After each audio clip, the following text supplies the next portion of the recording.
Цензургүй сурвалжилга. Энэхүү нэвтрүүлэг зохиогчийн эрхийн хуулиар хамгаалагдсан болно. Цензургүй сурвалжилга нэвтрүүлгийг элдэв шагналд нэр дэвшүүлэхийг хориглоно. Цензургүй сурвалжилга үннийг хайр.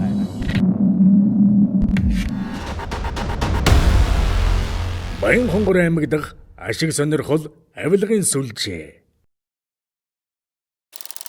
Цензургүй баг орон нутагт амрах биш, ажиллах гэж очино. Цензургүй баг хөдөө орон нутагт ажиллаад баггүй хугацаа өнгөрлөө. Одоо бид Баянхонгор аймаг руу нисч явна. Энэ бол бидний очиж буй 3 дахь аймаг. Улаанбаатар хотоос 600 гаруй километрт орших энэ нутагт шударгаас алдагдаж, тендерүүдийг аймгийн засаг дарга бат жаргал болон түүний хамаарал бүхий этгээдүүдийн компани авдаг. Иргэдийн төлөөлөгчдийн хурлын дарга отгон баяр иргэдийн эрх ашгийг хамгаалж чаддаггүй.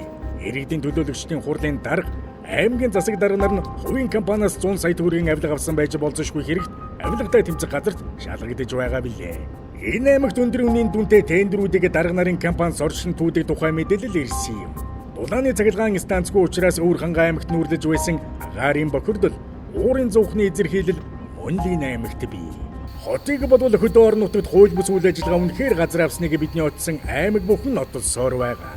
Орон нутагт Улаанбаатар хотоос сэтгүүлчид очиж асуудал хүнддэггүй болохоор олонний анхаарал тогтоос орж үзээгүй аймгийн засаг дарга иргэдийн төлөөлөгчдийн хурлын дарга нарын хязгааргүй хаанчлал тогтсон байдаг. Иймээс цензургүй баг орон нутагт амрах гэж биш, ажиллах гэж очисоор байна.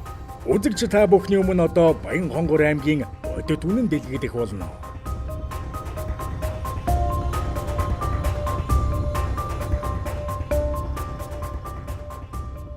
За цензургүй баг Баянхонгор аймгийн төв дээр ирээд байна.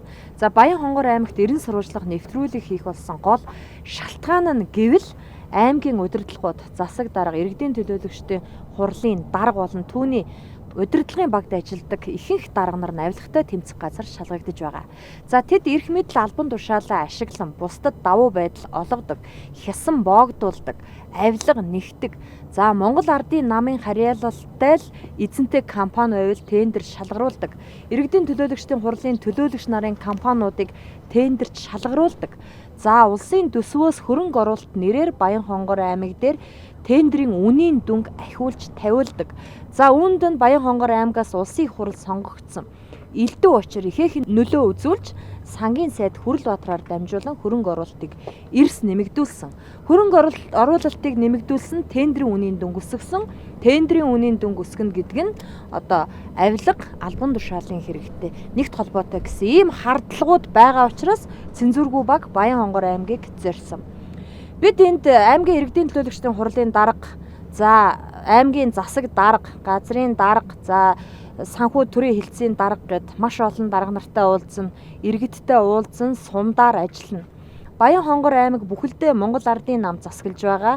За 2013-аас 2016 онд Баянхонгор аймгийн ардын намын дарга байсан одоогийн улсын хурлын гишүүн элдв учрын тавьсан хүмүүс хэрхэн төсвийн хөрөнгийг өрн таран хийж байгаа, тендерийг хууль бусаар шалгаруулж байгаа, хөрөнгө оруулалтыг хэрхэн нэмэгдүүлсэн талаар бид сурвалжлага хийхээр Баянхонгор аймагт яг одоо ирээд байна. Цензургүй багийг онгоцноос буухад зураг авах, машинаар дагах зэрэг үйлдэлүүд олон гарсныг энд дурдах учиртай. Тэд жохом яах гэж юуны тулд инхүү хууль бус үйл ажиллагаа зохион байгуулж байгаа нь ойлгомжгүй.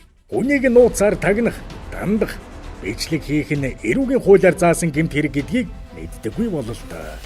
Улаанбаатар хотоос сэтгүүлчид ажиллах гэж биш зөвхөн амрах гэж очдог болохоор нэг намын тогтоосон хаанчлыг хинч зөрдөггүй болохоор аймгийн засаг дарга бат жаргал Баянхонгор аймагтай хэмжээгүй эрхт хааны дайтай таагалздаг болохоор улсын хэмжээнд хамгийн олон үзэгчтэй эрен сурвалжлага нэвтрүүлгийн баг Баянхонгор аймагт ажиллахаар ирсэн нь тэдний хувьд цочирдож айдас дагуулсан болол та. Хууль бус үйл ажиллагаа хийдэг, хуулийг уландаа гიშгдэг, намын харьяалаар иргэдээ гадуурхдаг үйлдэлүүд Баянхонгор аймагт нэвч шингэжээ. Баянхонгор аймгийн засаг дарга болон сумын засаг дарга нар олигархууд нь хүртэл арчилсан намын харьяалалтай хүнтэй уулзуул бараг л заазаар ахуулах ялтай болдог нь хачирхмаар. Тэднийхэр бол зөвхөн Монгол ардын намын гишүүнтэй уулзаж, тэдэнтэй ярилцаж явбал хуульд нийцэх ажээ. Өөрсдөг нь худал хуурмаг, хууль зөрчсөн үйлдэлийг сурвалжлагаар очиход нөгөө л хуучин арга барил болох аль нэг намын даалгавраар явж байна гэсээр угтлаа. та нар сонгуульд өнгөж орж ирээд ардчилсан номын даргын гэртэн ороод бичнэ удлааш. Хүмүүжил тийм ёс суртахуй байж болдго юм уу? Дарга биднэрт маш олон иргэд мэдээлэл өгдөө. Үнэхээр биднээс хоёр хүнтэй уулзсан. Ямар намын харайлттай хэн гэдэг ямар ард түмшилтыг бид нар мэдэхгүй. Энд суман дээр ийм асуудал байна. Энд ирээд та нар Баянгорт ирсэн бол ирээд тодруулаад өгөөч гэдэг мэдээллийг биднэрт өгсөн. Танайг дөрөөс юм уу? Хагнаж байгаа. Над ирэх штэ. Хардаж сэрдгэн туйлдаа хурч шүүмжлэл сонсч үзээгүй дарга нар хийгээд аймгийн хэмжээнд хөрөнгөцнөө улсын дайдад баяжсан мэт туйлах орон нутгийн чанартай жижигхэн олигархуудын хинээрхэлж яай гэх. Мөнгөтэй хүн нь улам баяжхийг хүсч мөнгөтэй баярхсан хүний үлмэд дарга даамлууд нь сөхөрсөн юм биз. Энэ бол Монголын гажуудсан нийгмийн урвуу тогтолцоо. Харин Баянхонгор аймагт 2016 оноос хойш төрийн жинхэнэ албан хаагчдыг хууль бусаар ажиллаас нь халж эхэлжээ. Өдөгөө зөвхөн шүүхээр орсон хүний тоо 33-т хүрсэн. Цаана бас шүүхэд хандаагүй дуугүй яваа хүмүүс гэж бий. Тэдний ажилгүй байх үеийн тэтгэмж, залин, өвчтөе үеийн эмнэлгийн төлбөргээд нийт хохирлын хэмжээ 166 сая 498 358 төгрөгт хүрчээ. Зөвхөн Баянхонгор аймгийн засаг дарга Бачарал гэж хүн та бидний татварын мөнгнөөс хэдийг шомбодож өөрийнхөө хууль бус ажиллагааны золиос болгосныг одоо өөрийнх нь амнаас сонсоцгоё. За ажлаас халагдсан хүмүүс хэрэг сэтэрсэн дарга. Шүүхийн нэгдсэн сангаас авсан дүгнэлт миний өмнө байна. Энэ хүмүүсийн би одоо та өөрөө мэдж байгаа бах тийм үү? Ажлаас ор үндэслэггүй халагдаад яваад шүүхэр зөвхөн шийдүүлсэн хүмүүсийн нэрсийн жагсаалт энд байна л та. Энэ хүмүүсийн одоо гомдлыг, хохирлыг та барагдуулсан уу? Барагдуулаад явж байгаа. Яаж барагдуулж байгаа? Одоо энэ их мөнгөн дүнгууд гарсан байна. Тийм энийг нэг 12 хүн л байна. За, энэ хүмүүсийн мөнгөн нөхөн төлбөрийг барагдуулсан уу? За яг одоо миний өөрчлөлт шүүхээр буцааж ажилдаа томилогдсон улсуудтай холбоотой зардал нь нэг 70-80 орчим сая төгрөг байсан санагдчих. За, тэрийг барагдуулсан уу та? Барагдуулсан. Хаанаас барагдуулав? За тэгэл одоо тухайн байгууллага болон засаг даргын тамгын газрын их усрээс барагдуулж байгаа да. Яагаад та өөрөө юм буруутай шийдвэр гаргачаад дотор төлөгч бидний мөнгөөр хохирлыг барагдуулдаг юм? За нэгдүгээрт нь шүүхийн шийдвэр гаргахдаа аймгийн засаг даргын тамгын газраас гаргахыг гэдэг гаргачдаг. Та яагаад хүнийг тэгэж хоёрдугаар хууль бусаар халдъя? Би хууль бусаар халаагүй. Хууль бусаар халсан чинь шүүгээр тогтоолоо. Шүүхийн өмнө юу ярих вэ? Яг шүүхийн шатан дээр яваад нөгөө хүмүүс эрхээ хамгаалуулах тал дээр болохтой зэрэг зүгээр үндслэл буруу авсан байна л гэдэг их хөвчлэн. Буруу авсан байна. Хүн халах ёстой бол тийм үү хайш. Хүн халчаад нөгөөдүүл нь ингээд бүр өвчтөй байх, эмчлүүлсэн зардлаа, цалингүй байх зардлыг шүүхээр явуулаад шийдвэр гаргуулчаа. Тэрийг гимгүү бидний цалингаа авч тавьсан татвараас та сайхан төлчөөл энд ингээд сууж явах чи одоо зөв юм уу? Одоо аймгийн засаг даргын тамгын газар над дээр нэхэмжил гаргана. Тэр 70-80 сая төгрөгийг та төлөх ёстой шүү дээ. Буруу шийдвэр гаргаснаар. Одоо аймгийн засаг даргын тамгын газар надаас нэхэмжлэн шүү дээ. Зөв шүү. Хууль зөрчлийн нэхэмжлэн. Одоо та төлөх ёстой.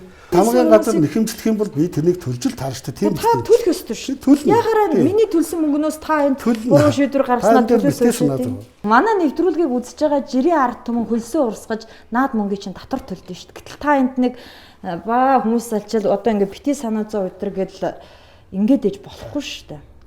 Болохгүй тийм. Өөр асуулт байна. Таавал засаг даргынхаа үйл ажиллагаанд хяналттай хүрэх үү? Шийдвэр бол шүүхээр ингээ гараа авчиж байгаа юм бол энийг засаг дарга шийдвэр биелүүлэл явна шүү дээ. Баянхонгор аймгийн хэмжээнд хууль зөрчиж төрийн албан хаагчдыг хомруулан халсан зөрчлийн хохирол болох 166 сая төгрөгөөс аймгийн засаг дарга Бачаргалын буруутай шийдвэр 70-80 сая төгрөг болжээ. Харин засаг даргын төрд учруулсан энэ хохирлыг түүний хувьяасан төлөвлөх учиртай. Дэмж хуулийн заалттай. Засаг даргад харин энэ мөнгө юу ч биш бололтой.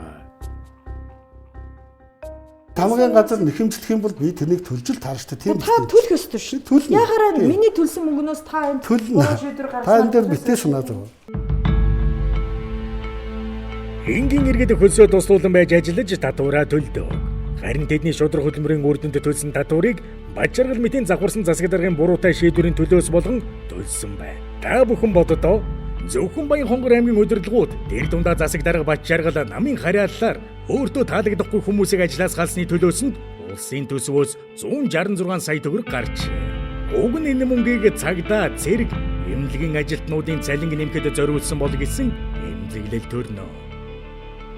Улс орон даяараа цар тахалтай тэмцэж буй улсын онцгой комист ард түмэн өөрсдийнхөө хоолунд хүүхдийнхээ сургалтын төлбөр настан буурлуудад тэтгэврээсээ илүүчлэн ханд үүргэж байгаа. Гэтэл нэг аймгийн задарсан дарга өөрийнхөө хууль зөрчсөн үйлдлийн золиос болгон 166 сая төгрөг улсын төсвөөс гаргуулж, тэгээд үүнийг би төлчих нь хэмээн ааргацсан. Төлнө. Яхаараа миний төлсөн мөнгнөөс та энэ шийдвэр гаргасан. Та энэ дээр битээ санаад байгаа. Баянхонгор аймагт яг одоогийн байдлаар аймгийн газрын албаны даргын албан тушаал дээр 3 хүн цалинжиж нийгмийн даатгалын шимтгэл, эрүүл мэндийн даатгалаа төлөвлөж байгаа. Учир нь өмнөх 2 даргаыг нь хууль бусаар халжчихсан учраас тэд шүүхэн шийдвэр гаргуулад сул цалин аваад гэртээ хэвтэж байгаа. Шүүхэн шийдвэртээ ажилдаа орё гэхээр засаг даргад таалагдахгүй учраас зөвшөөрдөггүй. Харин аймгийн засаг дарга өөртөө таалагдсан зохио зангаагаар нь ажиллаж чадах хүнийг л албан тушаалд ажилуулдаг. Иймэрхүү учир шалтгааны үүднээс Баянхонгор аймгийн газрын албаны даргын төр орлон гүйцэтгэгчээр Зэцэн бэлэг гэх эмэгтэй ажиллаж байна. Энэ эмэгтэй хэлцийн даргатлаа газрын албаны даргын төр орлон гүйцэтгэгч учраас 40% цалин нэмэлтээр авч байгаа. Харин улсын төсөвт нэг албан тушаал дээр 3 хүний цалин төсөвлөхгүй нь мэдээж. Тэгэхээр тэдгээр хүмүүсийн цалинг хаанаас гаргаж байгаа нь энэ сонирхолтой. Үнийн дүн хөөрөгдөж нэмж мөнгө авдаг тендерүүдээсээ юу? Ойр дотныхон хүмүүст олгодог уурын зуухнаас. Төрийн аудит үүнийг яагаад олж тогтоож зөрчил хэмээн гаргаж ирэхгүй байна вэ? Энэ бол төрд тангар өргсөн албан хаагчдын эс үйлдэхгүй юм. Хийх ёстой ажлаа хийгээгүй бол эс үйлдэхгүй хэмээн гэмт хэргийн шинж чанартаагаар шалгах ёстой хуультай. Шалгахал нэгтлэх асуудал. За миний хувьд 2014 онд бол одоо өндөр насны тэтгэврт гарсан тийм эрхлэгчийн сонгон шалгуулалт одоо ороод тэнцээд за 2015 оны 1 сард одоо Баянгор сумын 5 дугаар цэцэрлэг эрхлэгчид томилогдсон. За ингээд 2017 оны 3 сарын 7-нд олон улсын одоо эмэгтэйчүүдийн эрх ашигын хамгаалах одоо өдөртөө зэрэгцээд миний гинтг ажиллаа хийжсэн чинь засаг даргын захирамжаар одоо ажлаас чөлөөлөгдсөн захирамжаа авсан. Баянхонгор аймгийн 5 дугаар цэцэрлэгийн эрхлэгчээр ажиллаж байгаад ажлаасаа хууль бусаар халагдсан ишмаа шүүхийн 6 шийдвэртэй. Эхний удаа 3 шатны шүүхийн шийдвэр гаргуулад ажилдаа ороод 10 хоногийн дараа дахиад халагдсан. Дахиад шүүхэд мэдүүлж 3 шатны шүүхийн шийдвэр гаргуулж ажилдаа ороод дахиад л халагдсан. Мөн л ажилгүй байх үеийнхэн цалин тэтгэмжээ авч ажилдаа томилуулах 6 шүүхийн шийдвэртэй сууж байна. Гэвч аймгийн засаг дарга ажилд нь буцааж авахыг зөвшөөрөхгүйгээр барахгүй дээрч бүхэл өрөөндөө дуудаж дарамтлсан байна. Засаг дарга одоо намайг өрөөндөө дуудаж уулзсан. За өрөөндөө дуудахтаа бол өөрөө намайг яагаад ингэж хүмүүстэй нэр бүхий хүмүүстэй нийлээд одоо шүүхэд хэмжил гаргацсан. Энийг татаж ав. За өөрөө чинь бол надтай одоо хамтарч ажиллахгүй гэж ойлгож байна. Яагаад гэвэл одоо өөрөө одоо надад гомдол гаргасан учраас өөрөө надтай хамтарч ажиллахгүй юм байна гэж ойлгож байна. Гэтэл засаг дарга нөгөө хажуудан байсан засаг даргын тамгын газрын дарга Тасцэрэн гэдэг хүн хоёулаа намайг дуудсан байхгүй. За тэр хүндээ одоо энэний захирамжийг өнөөдөр гарга оруулсан юм чи би хална гэж өөрөө надад хэлсэн. Яг тэр өдрөө захирамжийг гаргацсан байлаа. Намайг дуудаж уулздаг өдрөө. Иргэн ишмаа одоогоор дахин шүүгдэж байгаа. Мэдээж хууль бусаар ажлаас халагдсан юм чинь дахиад л 3 шатны шүүхээр ялна. Ингээд нийтдээ шүүхийн 9 шийдвэртэй болно.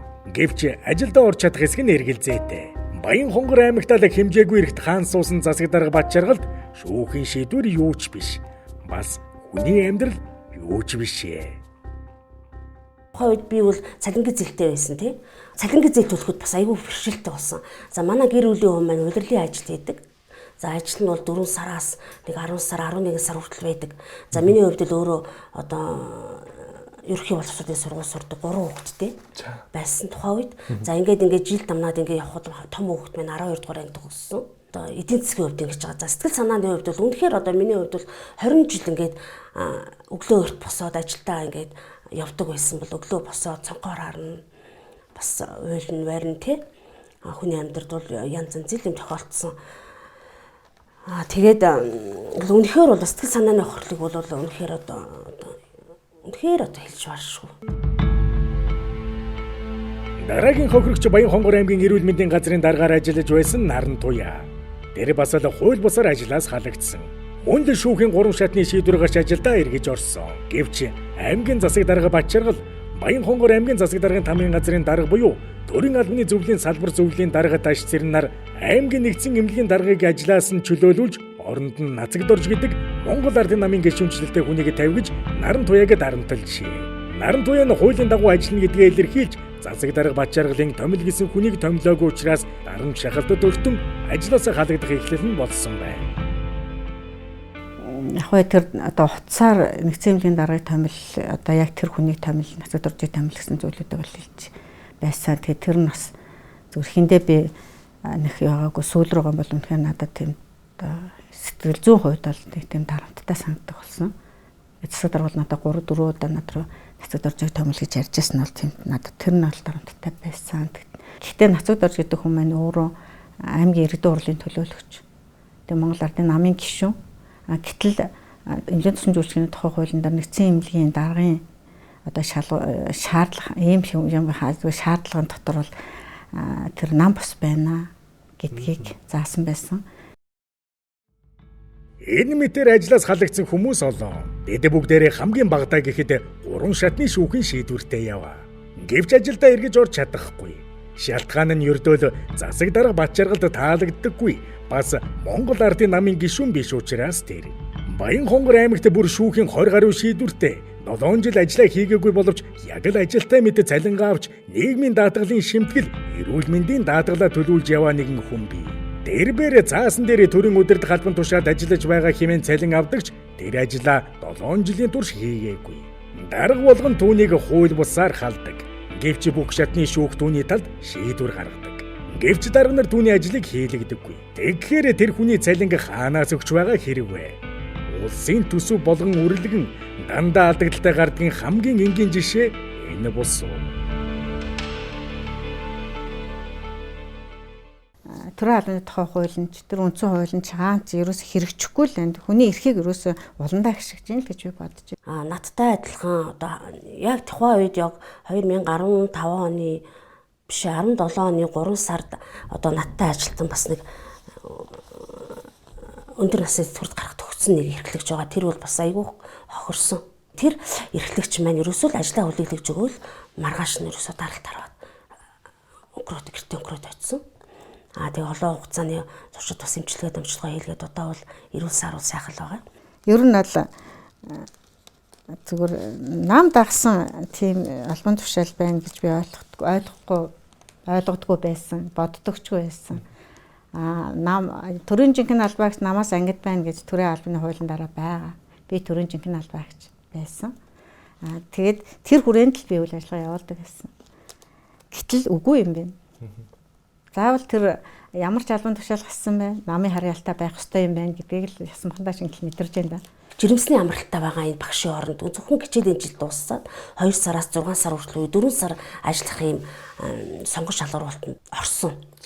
За ороод бол 70% та ингээд амжилттай ингээд шалгагдаад ингээд орох гэхэд бас оруулаагүй намайг. Боловсрол соёлын газрын дарга одоо дуудаад өөрөө ингээд өөрийг ч одоо оруулахгүй энэ одоо шүүх хагааны хэмжлүүдийг одоо татаж аав. Яг одоо энд ингээ гомлон татвал би ямар цэцэрлэгрүү би залахын яри одоо ингээл өөрөө чи ажил давлаа гэсэн юм шаардлага тавьсан. Арай л их олон хүнийг гэдэл арай л муухай байдалтай ойлгож байна да. Оруулаад халаал. Цензургүй багт ярилцлага мэдээлэл өгөхийг хүссэн хүн олон байлаа. Бид чадах чинэгээрээ тэдэнтэй уулзаж үгийг нь сонссон. Харин бидэнтэй уулзсан хүмүүсийн дотроос энэ нэмэгтэй анхаарал татсан юм. Түүнийг Дамжидмаа гэдэг Баянхонгор аймгийн хөгжлийн бэрхшээлтэй иргэдийн холбооны төлөөлөн удирдах зөвлөлийн даргаар 2009 онд сонгогдчихэ. Тэд улсын их хурлын дарга Зандан Шатар ерөнхий сайд хүрэлц ухнараас гуйж дэмжлэг авч байж 2018 оны төсөвт аймагта хөгжлийн бэрхшээлтэй иргэдийн ордон барих төсөв батлуулж аваад бариулжээ. Харамсалтай аймгийнхаа хөгжлийн бэрхшээлтэй иргэдэд зориулж барьсан энэ байрыг засаг дарга Бачаргал, иргэдийн төлөөлөгчдийн хурлын дарга Отгонбаяр нар аймгийн улаан загалмай нэгэндэгтэй хувааж эзэмшихмэн тулгажээ. Тэрч бүхэл хөгжлийн бэрхшээлтэй иргэдийн холбооны тэргүүнийг хүлээж авахгүй үн суртал гаргах болсон байна. Ер нь Бачаргал гэдэг хүн яагаад энийг булаацалдаад идэв? Очиж уулзсан уу? Бид нар уулзах гэдэг өрөөнд нь ордон шүү дээ. Тэгээ өрөөнд нь ингээд уулзах гэдэг үүдэн дээр нь очицгаад юм бид нар. Тэгэхээр зэрэг уулздаггүй шүү дээ. Яг нэг өөрөө камертай болохоор үүдэн дээр ингээд телевиз бодвол бид нар ингээд харагддаг байлгүй. Тэгэл явуул гэж урдуур зөндөө хүмүүс ингээд уулздаг. Нэг удаа бол уулзсан. Тэгсэн чинь ерөөсөө за тэгвэл хөгжлийн бэрхшээлд одоо манай хөгжлийн бэрхшээлд хүмүүс энэ барилгаас хойш шав 6 сард 4 сард шав 50 6 сард шав тавьсан. Шав тавьснаас хойш хөгжлийн бэрхшээлтэй иргэдийн маш олон төрийн бас байгууллага бий болсон. Энэ одоо хөгжлөмжтэй хүмүүст нэгэсэндээ хайртай гэсэн үг. Яг хайртай гэхээр зэрэг энэ ордон чухал байгаа байхгүй юу? Баянхонгор аймгийн улаан загалмай нэгэн дэлхийн тэргүүн нь Монгол ардын намын гишүүн бололтой. Намын гишүүнчлэр ажил хийж буй иргэдэд ялгуурлан гадуурхдаг зан Баянхонгор аймагт газар авсан баталгаа бол энэ. Тэр улаан загалмай дарга нь болохоор зэрэг мөнгө цэцэг гэдэг юм бэ. За тэр мөнгө цэцэг гэдэг хүн нь болохоор зэрэг Баянхонгор сумын Монгол ардын намаас Баянхонгор сумд иргэдийн хуралд одоо суудл авчирсан хүн. Тэгээд одоо бодвол тэрүүгээрээ л одоо шантаацлж одоо бид нарыг ингэж одоо юу хийж байгаа. Бид нар л улаан загалмайтай хамтруулахгүй гэж үзэж байгаа. Баянхонгор аймаг дахь ашиг сонирхол авлигын сүлжээ. Баянхонгор аймгийн төвд орших нутгийн удирдлагын ордны үүднээс энэхүү мэдээллийг хүргэж байна. За Баянхонгор аймгийн иргэдийн төлөөлөгчдийн хурлын дарга Отгонбаяр, аймгийн засаг дарга Бачаргал, газрын албаны дарга Цэцэн бэлэг, за аймгийн санхүү удирдлагын хэлтсийн дарга Байгалмаа, хөрөнгө оруулалтын хэлтсийн дарга Ихбаяр, за аймгийн иргэдийн төлөөлөгчдийн хурлын төлөөлөгч, тэргүүлэгч, за Чандман Баянхонгор одоо орон нутгийн өмчит компани захирал Инхбат гэсэн хүмүүс бүгдээрээ авилгатай тэмцэх газарт одоогийн байдлаар шалгагдж байгаа. Тэд эрх мэдэл албан тушаалаа ашиглан бусдад давуу байдал олгосон Монгол ардын намын харьяалалтай иргэдийн төлөөлөгчдийн хурлын төлөөлөгч бөгөөд хөрөнгө оруулалтын мэдүүлэгтэй компаниуд дурдсан хүмүүст тендер олгосон. За төсвийн мөнгийг өрн таран хийсэн гэх хэрэгүүдээр авилгатай тэмцэх газрын үүдийг сахиж байна. За 21 аймгийн хэмжээнд ингээд аймгийн удирдлагууд нь удирдлагын баг нь тэр чигээрээ авилгатай тэмцэх газар шалгагдж байгаа аймаг хэд байгаа юм бүү мэд. Баянхонгор аймгийн засаг дарга Бачаргал, иргэдийн төлөөлөгчдийн хурлын дарга Отгонбаяр, газрын албаны даргын үүргийг төр орлон гүйцэтгэгч Цэцэн бэлэг, санхүү төрийн сангийн хэлтсийн дарга Байгалмаа, аймгийн иргэдийн төлөөлөгчдийн хурлын төлөөлөгч, тэргүүлэгч, Чандман Баянхонгор орон нутгийн өмчит аж ахуй тооцоо төлбөрийн газрын гүйцэтгэх захирал Инхбат тэргүүтэй аймгийн удирдлагууд авилгатай тэмцэх газрын хаалгыг татаад удаж байна. Тэднийг ашиг сонирхлын зөрчилтөй бусдаас авилга авсан байж болзошгүй, эрх мэдэл албан тушаалаа уруулан ашигласан, бусдад давуу байдал олгосон байж магадгүй хэмээн иргэд гомдол гарган шалгуулж байна. Тухайлбал Баянхонгор аймгийн иргэдийн төлөөлөгчдийн хурлын дарга Отгонбаяр, засаг дарга Бачаргал нар нь орон нутгийн төсвийн хөрөнгө оруулалтаар жижиг дунд үйлдвэрлэлийг дэмжих нэрийдлэр Баянхонгор үйлдвэржилт хөгжлийн корпорац компаниар дамжуулан 2017 онд 560 сая төгрөгийг 14 иргэн аж ахуй нэгжид, 2018 онд 450 сая төгрөгийг 18 иргэн аж ахуй нэгжид олгож нийтдээ 1 тэрбум 10 сая төгрөгийг зарцуулжээ. Ингэхдээ сонгон шалруултыг нийтэд хүртээмжтэй байдлаар биш, өөрийн намын харьяалтай хүмүүстэй давуу байдал олгох замаар зарлаж шийдвэрлсэн гэж зарим иргэд үзэн авилгатай тэмцэх газарт ханджээ. Мөн Баянхонгор аймгийн засаг дарга Бачаргал нь сумдын эмийн сангуудыг нэгтгэж Баянхонгор хайрхан фарм нэртэй орон нутгийн өмчит аж ахуйд тооцоо төлбөрийн газрыг байгуулж, өөрөө төлөөлөн удирдах зөвлөлийн дарга нь болж гүйцэтгэх захирлаараа ашиг сонирхлын зөрчилтэй хүнээ тавьсан. Улмаараа Баянхонгор хайрхан фарм орон нутгийн өмчит аж ахуйд тооцоо төлбөрийн газрын санхүүд ноцтой зөрчил илэрсэн учраас мөн авилгатай тэмцэх газарт шалгуулж байна. Үүнээс гадна засаг дарга Бачаргал тэргүүтэй аймгийн удирдлагууд нь 500 гаруй сая төгрөгөөр үнэлэгдсэн аймгийн А зэрэглэлийн бүсэд байралтай газрыг Монгол ардын намд 13 сая төгрөгөөр зарчилсан асуудлыг авилгатай тэмцэх газар шалгаж байгаа ч. Ингээд болоогүй. Баянхонгор аймгийн иргэдийн төлөөлөгчдийн хурлын дарга Отгонбаяр нь төсвийн тухай хуулийг ноцтой зөрчиж, гэмт хэрэгээс урьдчилан сэргийлэх ажлыг зохицуулах зөвлөлийн санхүүжилтээс 32 сая төгрөгийг зориултын бусаар ашигласан гэх асуудалч байгаа юм. Мөн хашгоёо компанид 20 газрыг 8 сая төгрөгөөр өгсөн. Эко Гринланд компаниас засаг дарга Бачаргал, иргэдийн төлөөлөгчдийн хурлын дарга Отгонбаяр нар нь 100 сая төгрөгийн авилга авсан байж болзошгүй гэсэн үндэслүүдээр авилгатай тэмцэх газар шалгагдаж байгаа билээ. Чандман Баянхонгор орон нутгийн өмчөд улсын үйлдвэрийн газрын гүйцэтгэх захирал инхбат барилгын компаниудад техникийн нөхцөл өгөхдөө 10-аас 20 сая төгрөгийн авилга нэгсэн хэрэгээр авилгатай тэмцэх газар шалгагдж байгаа. Анх удаа орон нутгийн удирдлагуудаас багаараа шахам авилгатай тэмцэх газрын үүдийг сахисан нь хачирхалтай. Цензургүй баг аймгийн удирдлагуудаас энэ талаар ярилцлага авсан билээ. Таныг Эко Гринланд компани захирал эвлэг сайхан гэдэг хүнээс 100 сая төгрөгийн хахуул авсан хэрэгт авилгатай тэмцэх газраас одоо ялагдагчаар татсан гэсэн мэдээлэл гарсан. Энэ одоо үнэн үү? Энэ ямар учиртай юу болсон юм бэ? Хэвлэл мэдээлэл хэрэгслэр тийм мэдээлэл гарсан үнэн. За 100 сая төгрөгийн авилга авсан асуудал бол худлаа. Гэхдээ авилгатай тэмцэх газар дээр энэ асуудлыг шалгаж байгаа нь бол үнэн. Үнэн. Та болон засаг дараа бат жаргал Эко Гринланд компани захирал элбэг сайхнаас 100 сая төгрөгийн хахуул авсан хэрэгт нэр холбогдоод авилгатай тэмцэх газарт шалгагдаж байгаа гэж би хувьдаа ойлгож байгаа. Энэ зөв үү? За ер нь бол миний хувьд бас мэдээгүй байсан. Тэгээ саяхан хийл мэдээллийн хэрэгслэр ийм мэдээлэл гараад тэгээд ямар учиртай юм бэ гэдэг нэгсэн. Тэгээ авилгатай тэмцэх газраас бол бас хэд хэдэн аймагуудыг ингээд шалгаж байгаа. Тэн дотор бол энэ нөхөн сэргээлттэй холбоотой асуудлуудаар бол бас Баянхонгор аймгийн 2 удирдлагыг шалгаж байгаа гэж ингэж хэлсэн байна. Эвлэг сайхан гэдэг хүнээс 100 сая төгрөгийг зээлж авсан гэж бол болсон хэрэг нь бол зээлж авсан гэж та ярьдаг гэсэн. Тийм үү? Яг энэ асуудлаар бол авилгатай тэмцэх газраас би бас тэр мөрдөн байцаагчтай өнөөдөр ярьсан. Хэвлэл мэдээллийн хэрэгслэр энэ талаар ямар ч ярилцлага өгч болохгүй гэдгийг хэлсэн. Тийм учраас надад хариулах боломж байхгүй. Яллагдагчаар татагдсан гэж байна. Яллагчаар татагдах энэ тогтоол юмнууд гарлаа гэж ярьсан байгаа. Тэгээ энэ дээр бол одоо миний бие бол одоо энэтэй танилцаагүй байна. Баянхонгор аймагт даам гарсан РНБ. Баянхонгор аймгийн засаг даргын тамгын газрын санхүү төрийн сангийн хэлтсийн дарга байгалмаа гэж хүн бий. Дүүний нөхрийг рэнцэн бэлжээ гин.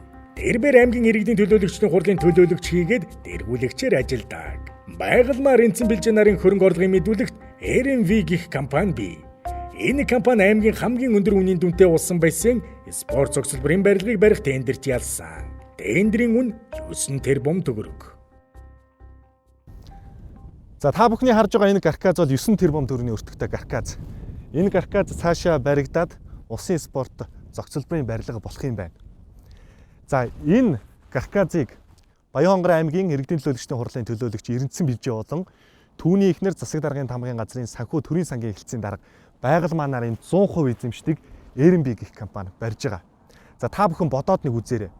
Бүхэл бүтэн нэг шин сумын төвийг 10 тэрбум төгрөгөөр барьж болдгиймаа гэдгийн жишээ Бууцагаан Баянлэг сумдад байгаа. Гэвч өнөөдөр 9 тэрбум төгрөгөөр барьчихсан байгаа. Одоо босгож байгаа энэ гарказыг та бүхэн бодоод нэг үзээрэй. За РНБ компани 100% одоо эзэмшиж байгаа хэлтсийн дарга байгалмаа бол одоо Баянхонгор аймагтаа бол Монгол улсын сангийн сайд Хүрлбаатар гэсэн үг. За эхнэр нөхөр хоёр нээлээд тендер авна. За бусдын уурын зуухыг хүч төрөн зогсоож бизнесийг булаана. За ийм л нэг даам гарсан эхнэр нөхөр хоёр Баянхонгор аймагт байна. 9 тэрбумын үнэтэй каркасны талаар тодруулахаар Цензургүй бага байгалмаа дарагтаа уулзлаа. Усан бассейн спорт зохицолбор гэсэн нийтдээ хэдэн метр квадрат талбай барилаа. Энэ аюул том юм байлээ шүү дээ. 72 наятай юу лөө? 72-ийг хүрчдэг 80-тай ч үлээ. Гэхдээ би яг ойролцоогоор хэлж шүү. Их л том барилга. Гэхдээ энэ барилга чи юу байсан шүү дээ? Моо. Гэхдээ энэ барилга чи нөгөө 12 онд зураг төсөн гэсэн хийгдсэн. Айгуу үрдмөр. Одоо хэрвээ энэ барилгыг өртгөөрний хамбал 10 хэдэн тэрбум болох байх. Тэгэхээр энэ нэг сонирхол татаад байгаа байхгүй юу? 2012-оос 14 онд танаад баригдсан одоо Бууцагаан сумд баригдсан шинэ сум төсөл тийм үү? Тийм. Баянлэг сумд баригдсан шинэ сум төсөл. Та өөрөө мэдж байгаа тэр чинь сургуультайгаа, цэцэрлэгтэйгаа, цагдаатайгаа, сургуулийн дотор байртайгаа, дотор дунд ходоор засмал зам бүх юмтайгаа тийм. Гэтэл энэ 10 тэрбум шүү дээ. Аха. Гэтэл яхаар энэ усан байсан спорт зохицолборын барилга 9 тэрбум байдیں۔ Бүхэл бүтэн 2 сумыг 20 тэрбумаар барьсан байхгүй. За энийг юу яагаад экспертизийн би энийг бол нарийн юм бол би сайн мэдэхгүй шүү дээ. Барилгын зураг төсөн хийгдээд айгүй мундан чоовлсон гэд бараг тэг гавьяат тийм мундаг хүний хийсэн зураг төсөн юм билээ. Яагаад энийг асуугаад байна гэхээр эхнэр нь одоо төрийн сангийн газрын дарга нөхөр нь иргэдийн төлөөлөгчтэй хурлын төлөөлөгч тэргүүлэгч. Энэ хоёр хүнийг компани ялчиж байгаа юм л да. Тэгэхээр бид нар ч одоо хардлагагүй яах вэ? Ашиг сонирхлын зөрчил явахгүй. Албан тушаалаа ашиглан хувийнхаа компанид давуу эрх олгосон уу? Үгүй та нар тийш үү тэр байгалмаа гэдэг хүнийг тэр компани нөхрийнхний нэр дээр байдаг. Өөрийнхөө хоом тус бичсэн байна. За тийм мэдээж тэрийг бичлгүй байх. Гэхдээ тэн дээр ороод ялуулахгүйг асуудлыг чинь тэр үнэлгээний хороо шийддэм байгаа. Үнэлгээний хорог засаг дарга байгуулдаг үү? Сумын засаг дарга байгуулж байгаа. Тийм. Сумын засаг дарга таны удирдлаганд байдаг үү? Тийм. Тэгэхээр одоо би ямар нэгэн байдлаар тийш энэ компани шалгуулах гэж нэг ч утгаа хэлээгүй. Өөрөөр зохион байгуулалт гэдэг үг. Яг үнэн үү? Үнэн. Эрдэнэсэн бэлжээ гэж төлөөлөгч байдаг хаа? Байдаг. За. Энэ хүн RMV гэдэг компанитай. RMV тий. Эрдэнэсэн бэлжээ төлөөлөгчийн ихнэр нь одоо засаг даргын тамгын газрын санхүү төрийн сангийн хилцээний даргаар ажилладаг. Тий. За энэ хоёр хүний эзэмшдэг компани бас тендерт оролцоод тендерт ялдаг. Маш өндөр үнийн дүнтэй тендер авсан. Тэр үнэлгээний хороонд нь байгалмаа дарга өөрөө ороод тийм ээ. Ингээд өөрийнхөө одоо энэ ашиг сонирхол хамаарал бүхий нэтгээдтэй энэ компанид давуу эрхийг олгож виз өгөж одоо тийм ээ. Ингээд шийдсэн бол энэ бол буруу хууль зөрчиж байгаа асуудал. Зүгээр байгалмаа даргын тендер үнэлгээний хороонд ороогүй байх юм бол энэ бол одоо тэгтээ тэрнгүү компаниг хүчин чадал бүхнүүд нь хүрээд ингээд явж байгаа бол энэ дээр одоо яагаад болохгүй гэж тийм ээ. Байгалмаа даргын нөхрийн нэр дээр байдаг RMV компани нь улсын төсвийн хөрөнгө оруулалтаар барьж 2014 онд ашиглалтанд оруулсан буу цагаан сумын шин төвийг халааж байсан уурын зүхний үйл ажиллагааг таслан зогсоож өөрсдийн уурын зүхээ ажилуулж буй. Энэ тухай газар дээр нь очиж тодруулахаар Цензургүй баг буу цагаан суманд очиж ажилласан. Энэ уурын зүх болохоор 2014 шин сум баригдаад шин сумтай цог орсон уурын зүх байна. Тэгээд энэ хугацаанд 2014 оноос нэг жил хугацаанд тамгай сумын тамгай газар ажиллаж ягаад 2015 онд манай буян цагааны тээвэрчин горшоо авч 10 сарын 1-ээс гэж ажиллаад 17 оны 1 сарын 1 хүртэл. Тэр хугацаанд бол манайх юмцын тоглолт гарч байгаагүй. Үйл ажиллагаанууд хийв явж ирсэн. Ямарчсан сүүлийн засаг дарга би 17 он 16 оныхоо тайлбар засаг дарга тайлбараар орсон. Тэгэхэд манай ажлын танай хаас уурын зугийг манай харнаа удирдлага авна гэсэн тэр дагуу манайх өгсөн. Тэр зуух нь болохоор зэрэг 200 тавьсан байлээ. Тэр зуух нь зөвхөн төсөн газруудаа халаадаг байсан. За 200-ны нэг нь шатцсан. За нэгээр нь сэлбэд явж исэн. За үнэхээр төрд бол үнэхээр дарамт байсан. Одоо хэрвээ тийм юм байх юм бол тэр чи одоо бидний хүлээлцсэн актандаар бичигдэх байх юм. Доголдол ерөөсөн байгаагүй. Би бүр одоо тэр актандаар байгаа. Запас сэлвгээ одоо бүх юм одоо бүр одоо ажилчдыг одоо бүр аюулгүй талаас нь нэгт хоёрт хяналт талаас нь камержуулт төрөл байсан. Бид нэр өөрийн хөрөнгөөр бүх юм хүлээлгэж өгсөн. За 200 байгаа. За нэг нь нөөцөнд нэг нь одоо 2013 оны 1 сарын 20-оос эхлээд бүрэн ажиллагаанд явж ирсэн зоох. За энэ бол ерөөсөө ямар ч нэгэн тоглолт байхгүй. За зүгээр ажиллаж байгаа л тэгэл зогссон зоох. Буу цагаан сумын шин сумын төвийн уурын зүхийг ажиллуулж байсан буян цагаан хоршооны дарга нь нэгтлэн механикч нь уурын зүх огт эвдрээгүй хэмээн ярьж байхад аймгийн засаг дарга Бачаргал худлаа ярьсаар. Тухайн зуух нь одоо тэр шин сумтай зүг ашиглалтанд орсон зуух ганцхан амтаа үлдсэн. Ойлгож байна уу? Бид нэр гүйцэтгэгчтэй нь холбоо бариад манай хөгжлийн бодлого сумаас нь холбоо бариад энэ зуухыг сэлбэг цупаас нь хаана байд юм бэ? Нэг гаттын нэг компани нэр хэлж байгаа. Нөгөө компани хаана байгааг нь мэддэггүй. Зөвхөн тухайн компанид тухайн сэлбэгийг үйлдвэрлэдэг. Тэгээ ганцхан зуухаар явж байгаад нөгөө зуух ном зогсоод өвлөө хүүтэнд тэр шин сумыг хөлдөөс болгочихвол хэн хариуцах юм бэ? Эргээ тэн дээр над дээр зориуд улс төрийн акц зохион байгуулж шин сумыг хөлдөөлөг гэл юм чинь буу юм болно үст. Тийм учраас тендер зарлал гэдэг үүргийг би сумдад өгсөн. Тэрний хүрээнд тендер зарлаад энэ компани очоод дулааны тусгай зөвшөөрлөлттэй компаниуд очоод өрсөлдөөл тэгэл энэ шалгасан төрийн сангийн газрын даргын компани ялцдаг. Энэ ороогүй шүү дээ. Үгүй энэ ороогүй бол тэгээ яах юм? Гэхдээ ороод тэр чинь тухайн комиссны хуралдаа шийдэж байгаа үед юм чинь. Энэ бол эвдрэх янз бүрийн бол байхгүй. Энэ бол одоо бол галлаад асна. Зүгээр хэвээ явна. Ямар ч юм тоглолт байхгүй. 10 жилийн баталгаа өгч ирсэн. Тийм 10 жилдээ бол ямар ч асуудал үүсэж байна. Ямар ч асуудал байхгүй. 10 жилд ямар ч асуудал байхгүй танаас. Энд чинь дотор 200 байдгийг. Нэг нь ерөөсөн анхан галлахтаа нэгийг галсан байна. Тэрний галж байгаа нэг нөөц 100 нь гэрэл байсан. Энэ уурын цог одоо хэвийн ажиллаулал. Хэвээ. Эвдрэг юм уу? Эвдрээгүй. Эвдэрсэн юм бол байхгүй шүү дээ. Ер нь бол яг наад галын төлөв болохоор наад юмнууд нь бүгд ажиллаа явчих шүү дээ. За Цензургүй баг Баянхонгор аймгийн Буу цагаан сумд ажиллаж байна. За Буу цагаан сум бол орон нутагт дохилог сайхан амьдарч болдгиймаа гэдгийн хамгийн тод жишээ болсон жишг сум. Та бүхэн миний өн харагдаж байгаа энэ уурын зуухыг харж байгаа. Энэ уурын зуухыг улсын төсвийн хөрөнгө оруулалтаар барьж ашиглалтанд оруулаад 2014 онд үйл ажиллагааг нь эхлүүлсэн ийм уурын зуух. Энэ уурын зуухны баталгаа 10 жил ямар ч асуудалгүй ажиллана гэсэн үг. Гэтэл зүгээр үйл ажиллагаа нь хэвэн явагдаж байсан энэ уурын зуухны үйл ажиллагааг гинт хүч төрөн зогсоогоод миний хойнд харагдаж байгаа тэр уурын зуухыг ашиглалтанд оруулсан. РМБ компани барьж ашиглалтанд оруулсан. РМБ компани бол Баянхонгор аймгийн иргэдийн төлөөлөгчдийн хурлын төлөөлөгч Эрдэнэсэн Пилжээ болон түүний эхнэр санхүү төрийн сангийн эхлэлцийн дарга байгальмаа нарын 100% эзэмшдэг РМБ компани одоо энийг ажиллуулж байна. Зүгээр хэвээ ажиллаж исэн энэ уурын зуухыг хүч төрөн зогсоосны учир бол орон нутагт уурын зуухны бизнес маш ашигтай байдаг. Маш ашигтай учраас орон нутгийн албан тушаалтнууд, иргэдийн төлөөлөгч, тэдний хамаатан садан, эхнэр хүүхэд энэ бизнест хийдэг. За Баянхонгорт аймагт бол нэг нөхцөл байдал иймэрхүү л байна. Бид нар Улаанбаатар хотоос Синийг телевизээс явна. Энэ уурын зуухны яг хариуцж байгаа жинхэнэ эзэн нь ямар хүн бэ? Энэ РМБ хувьцаат компани. За.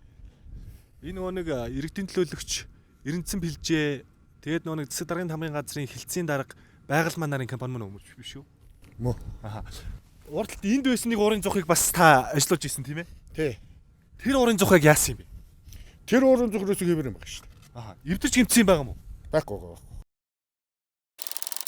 502 сая төгрөгийн газрыг Монгол ардын намда 13 саяар өгөв. За Цензургүй баг Баянхонгор аймагт ажилласаар байна. Та бүхэн харж байгаах миний байдалд.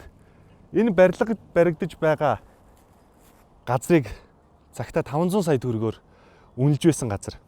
За энэ газрыг Баянхонгор аймгийн засаг дарга Бачаргал захирамж гаргаж 3 чудаа дуудлага худалдаанд оруулж хүчингү болгож шалгаруулсны эцэст Монгол ардын нам 13 сая төгрөгөөр авчихсан. Та бүхэн бодоод үзээрэй. 500 сая төгрөгөөр үнэлж байсан газрыг 13 сая төгрөгөөр авчихсан. За Баянхонгор аймгийн засаг дарга гэдэг бол Баянхонгор аймгийн Монгол ардын намын дарга гэсэн үг. За тийм ч учраас тэд үүндээ үнэхээр аахаж Баянхонгор аймгийн төвд байдаг Аз зэрэглэлийн бүсэд байрладаг газрыг 13 саяар худалдаад авчихсан түүх бол энэ. Өмнө нь ийм 1.1 га хэмжээтэй ийм газрыг өмнө дуудлага худалдаанд оруулахад 100 сая төгрөгөөр зарж байсан юм байна. За жишээ хэлэх юм бол Төрийн банк, Голомт банк яг ийм хэмжээтэй газрыг тус бүрдэн 100 сая төгрөгөөр худалдаж авсан.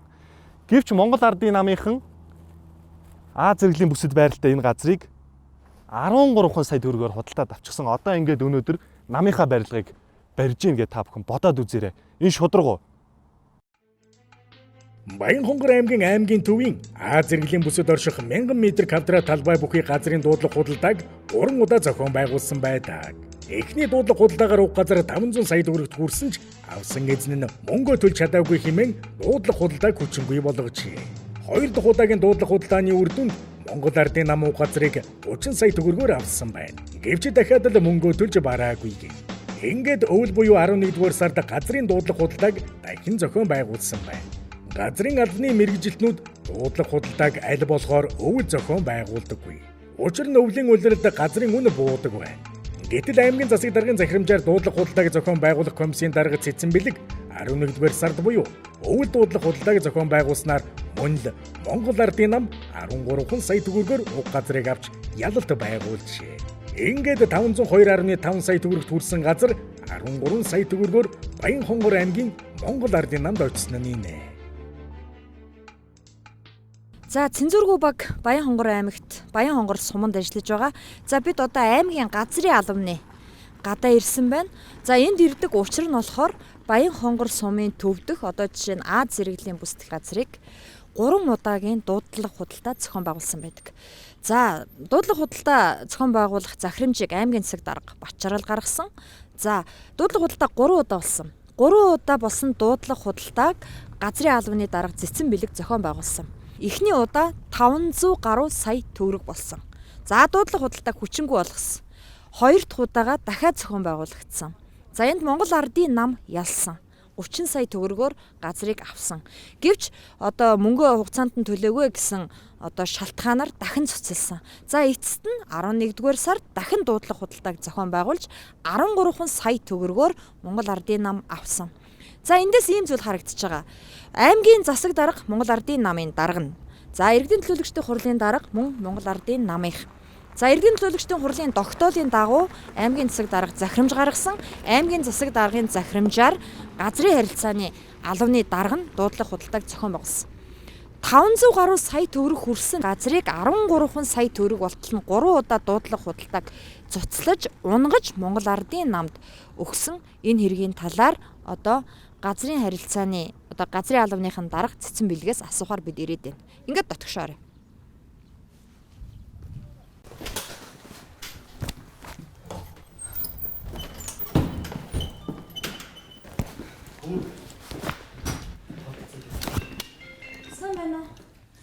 Цэцэн бэлэг дарга хотоос явж гин. Цензургүй сурвалжилга мөнх баясгалаа. Танаас тодруулга авах гэсэн. 500 гаруй сая төгрөгөөр дуудлага худалдаанд орсон газар. Хоёр дахь нь Монгол ардын нам 30 саяар ялалт байгуулсан. Тэгэнгүүт дахиад мөнгө төлж чадахгүйгээ. Тэгээд 13 саяар эцэст нь Монгол ардын нам аваад одоо байраа барьж шít. Энд танд тийм үнэмшилтэй байна уу? Энэ зохион байгуулалтаагаар газрын үнийг унгаж нэг нам авсан юм шүү. Тэгээ би бол энэ дээр юу гэж харж байгаа гэхээр зэрэг дуудлага худалдааг анхны дээр 30 сая төгрөгөөр аваад эднийх бол авах боломж байсан. Тэр нөгөө санхүү хариуцсан ч гэдэг юм уу те одоо тэр одоо мөнгө төрөг шилжүүлэх хэрэгтэй байсууд нь хугацаанд үнийн л унгацсан асуудал биш. 30 саяар ялчаад 30 саяар шилжүүлж чадахгүй байлгаж 14 хоног болгож унгаачаад дахиж ороод 13 сая төгрөгөөр авчиж шít. Яг сүүлийнх нь дуудлага худалдаа болохоор нөгөө 12 сард болж ирсэн. 11 сарын сүүл үедээ 12 сар ихээ. Тэгээд харин 500 саяас 30 сая дээр унгаад 30 саяас 13 сая дээр унгаад ер нь одоо тэр байрыг барьж шít. Одоо яг нөгөө дуудлага худалдааны газрын эрэлт хэрэгцээ бол 4-9 сарын хооронд ерөөхдөө аюух эрэлт хэрэгцээтэй байдаг. Хүмүүс хайж идэг, ирж идэг. 10-11 сар 12 сар болоод ирэхээр зэрэг нөгөө хүмүүсийн эрэлт хэрэгцээ харьцангуй багасаад яг нөгөө ингээд барилгын ажлын үе шат ерөөдөө зогсдог шээ тий. Тиймэрхүү шат руу орчхоор хүмүүсийн бас эрэлт хэрэгцээ багасчдаг юм шиг тийм яг прогноз бол тэгж харагддаг. Бид нар бол ерөөдөө дуудлага худалдаа 3 сараас өксөлөд зарлаад нэг 8-9 сар гэхэд дуусгачих бодолтой байдаг. Яг бол өөрөө мэдж ш та сайн одоо хэллээ ш. Өвлийн цагт бол газрын үн буурчт юм аа гэж. Тэгээ төрийг тэгж хохирох шаардлага байна уу? Газар зохион байгуулалтын жил төлөвлөгөө бол тухайн жилийн төлөвлөгөө байдаг.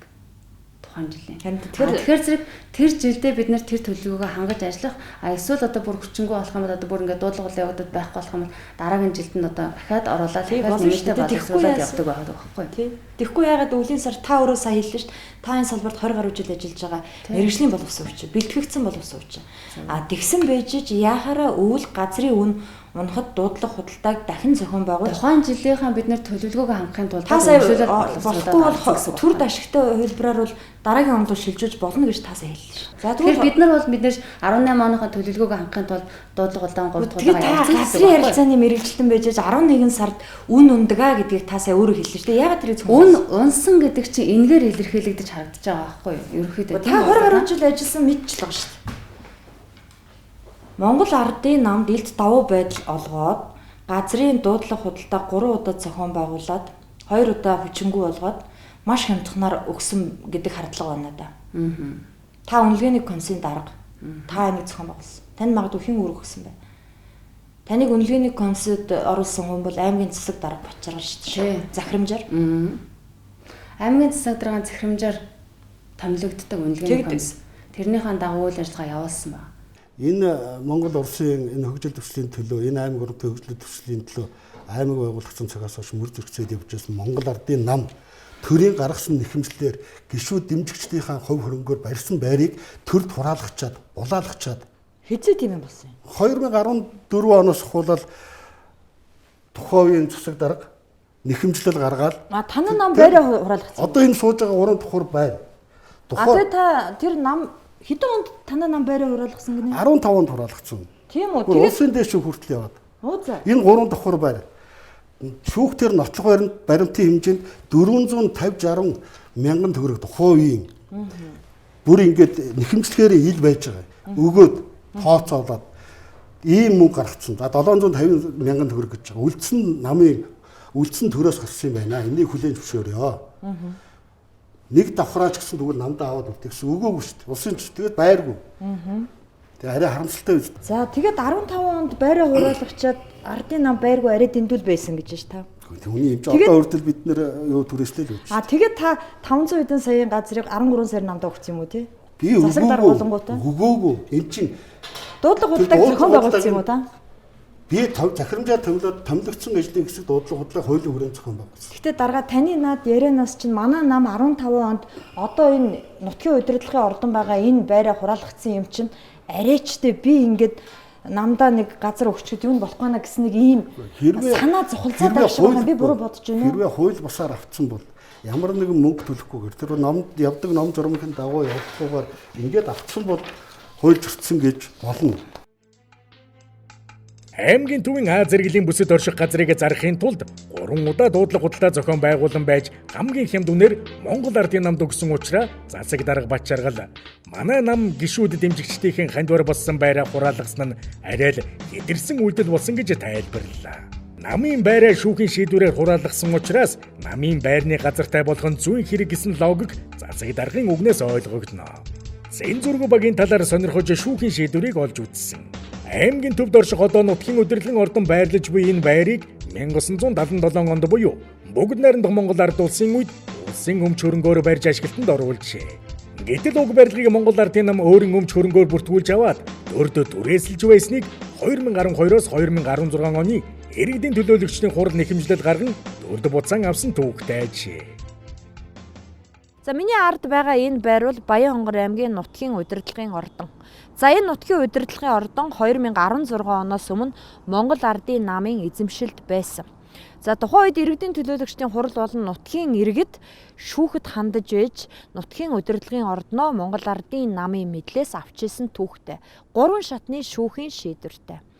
За гэтэл өнөөдрийг хүртэл нутгийн удирдлагын ордны баруун жигүүрийн нэг давхар тэр чигээрээ Монгол ардын намын эзэмшилд байдаг.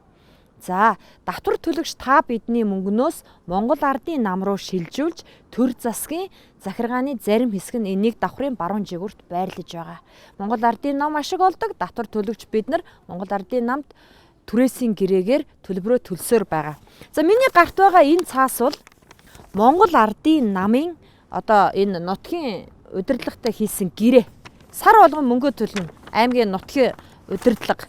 За энэний учир шалтгаан нь мөн л өнөөдөр Баянхонгор аймгийн засаг дарга нь Монгол ардын намын дарга. За иргэдийн төлөөлөгчдийн хурлын дарга нь мөн л Монгол ардын намынхан. Энэ гэрээгээр аймгийн нутгийн удирдлагууд Монгол ардын намд мөнгө төлсөөр л байгаа. За орон нутагт байдал нэг иймэрхүү л байна. Бачаргал дарга ингэж ярьж байгаа хэдий ч Монгол ардын нам 2016 онд Баянхонгор аймгийн засгийн эрхийг авангуудаа аймгийн төвийн нутгийн удирдлагын ордон байрлаж буй байрны баруун жигүүрийн нэг давхрын хэсгийг буцаан авч одоо Монгол ардын намд аймгийн нэг цэгийн үйлчилгээ сар бүр 1,800,000 төгрөг төлж байгаа нь бас үнэн. Баянхонгорын олигархууд. Баянхонгор аймгийн Эрдэнэцогт сумын засаг даргыг Төмөрбаатар гэдэг. 2008 оноос хойш 12 жилийн турш засаг даргаар ажиллаж байгаа. Төмөрбаатар дарга Цензургүй багийг ирэхэд та нар бүхэл бүтэн сумын засаг дарга байхад арчилсан намын гишүүний гэрээр орж бүтэн цаг очиход ирлээ гэж ихэд уурсан юм. Түүнийхээр бол Төмөрбаатар засаг дарга байж байхад зөвхөн түүнтэй л уулзах ёстой. Хэрв арчилсан намын гишүүнтэй уулзвал гэмт хэрэг болох бололтой дөө. Та нар сум руу дөнгөж орж ирээд арчилсан намын даргын гэртэн ороод бичнэ уулааш. Хүмүүжил тийм ёс суртахуун байж болдго юм уу? Дарга биднэрт маш олон иргэд мэдээлэл өгдөг. Үнэхээр биднээс хоёр хүнтэй уулзсан. Ямар намын хараалтай хэн гэдэг ямар ард түмшилтийг бид нар мэдэхгүй. Энд суман дээр ийм асуудал байна. Энд ирээд та нар Баянгорт ирсэн бол ирээд тодруулаад өгөөч гэдэг мэдээллийг биднэрт өгсөн. Цензургүй багт мэдээлэл өгөхийг хүссэн, ярилцлага өгч байгаа хүн хэн байх нь, ямар албан тушаал ажил мэргэжилтэй байх нь, Дээрч бүхэл ямар намын гишүүн байх, аль орны иргэн байх нь огтхонч хамаагүй билээ. Бид хүнийг яс үндэс, угсаагаар шашин шүтлэг, намын харьяалаар ядгуурлан гадуурх үзлийг үлээн зөвшөөрдөггүй. Харин Баянхонгор аймгийн засгийн эрхийг барьж буй удирдлагууд үнийг үзэл бодлоор нь ядгуурлан гадуурхах байдал хэтэрсэн байсныг энд дурдах хэрэгтэй. Цензургүй сурвалжлага үннийг хайр. Баянхонгор аймагта засаг барих ноёдуудтай бат сайн харилцаатай нэгэн компани бий. Хаш гоёо гэдэг нэртэй. Эзэмшигчийг нь Цэрэнд оржин Эрдэнэ гин. Цэрэнд оржин Эрдэнэд Эрдэнэгийн Энх бат гэж хүү бий. Энх бат нь аймгийн иргэдийн төлөөлөгчдийн хурлын төлөөлөгч, тэргүүлэгчээр ажилладаг. Бас Энх бат нь Чандман Баянхонгор хэмээх орон нутгийн өмчит үйлдвэрийн газрын гүйцэтгэх захирлын албан тушаалыг давхар хашна. Мөн луг албан тушаалд заавал Энх батыг тавих шаардлага бат жаргал засаг даргад байсан бололтой. Энэ томилгооны талаар авилгатай тэмцэх газраас Баянхонгор аймагт ажилласан тухай зөвлөмжөд Чандман Баянхонгор, Баянхонгор эрчим хүч, Баянхонгор тогтчлт үйлчилгээ, Баянхонгор New Mining, Баянхонгор үйлдвэржилт гэсэн 8 орон нутгийн өмчит хуулийн этгээдийн төлөөлөн удирдах зөвлөлийн гишүүнээр улс төрийн албан тушаалтан буюу иргэдийн төлөөлөгчдийн хурлын төлөөлөгчийг томилон ажиллуулж байгаа нь төрийн болон орон нутгийн өмчийн тухай хуулийн 21-р зүйлийн 5 дахь хэсгийг зөрчсөнийг дурджээ. Гэвч энэ бүхэн засаг дарга бат жаргал иргэдийн төлөөлөгчдийн хурлын дарга Отгон Баяр нарт нохой хуцсны дайтай санагдахгүй байгаа бололтой. Иргэдийн төлөөлөгчдийн хурлын төлөөлөгч, тэргүүлэгчийн хват нь Чандман Баянхонгор орон нутгийн өмчит үйлдвэрийн газрын дарга болмогцоо уг компани байрыг төрсөн эзгийнхээ эзэмшилд байдаг хаш гоёо компаниар тендерийн онцгой журмаар 1 тэрбум 100 сая төгрөгөөр бариулжээ. Аав хүү хоёрын хамтдаа тууц хайчилж байгаа зурагч дүүх болон үлдэжээ.